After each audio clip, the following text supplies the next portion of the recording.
Hawak na ng pulisya ang bagong testigo kaugnay pa rin sa kasong pagpatay kay Ramjen Revilla. Kasama naman testigo sa pagpaplano sa krimen, pero kalaunay umatras din, kaya hindi siya nakasama sa aktwal na pamamaslang. Nakatutok si Emil Sumangil. Pusang loob daw na lumutang ang pinakabagong testigong hawak ngayon ng Task Force Ramjen. Kinilala ng source ng GMA News mula sa Task Force Ramjen ang testigo sa alias na Lim. Sinasabing malapit na kaibigan ng mga suspect na una lang nadakip na si John Michael Altea at Roy Francis Tolisoro. Batay daw sa testimonya ni alias Lim, ilang araw bago patayin si Ramjen, kasama niya sina Altea at Tolisoro. 2 beses din daw niya nakaharap sa pagpupulong si Norwin de la Cruz alias Toto at kinakasama nitong si Glyza Vista. Si Glyza po ay na-involved doon sa pagpaplano po. Siya po ang kumontak doon sa mga taong para pumatay.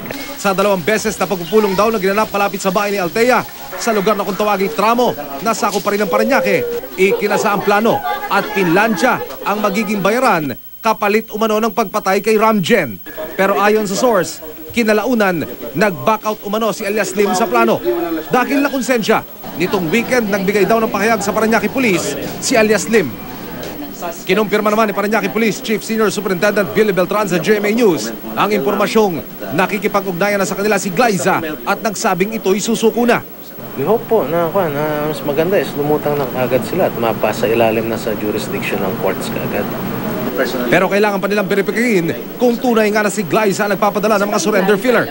Isang grupo rin daw ng mga tao nakikipagtulungan sa kanila ngayon na umano'y marami ring nalalaman sa kaso. As far as kung paghagilap kung maaaring nasaan sila or is nakakatulong din po. Ilan yan, sir? Yung ginabang dito? Nagbibigay ng impormasyon na plano? Considerable number. Iaharap na ng Parañaque Police sa preliminary investigation bukas sa Parañaque Fiscal's Office ang bagong testigo. Emil Sumangil, nakatutok, 24 oras.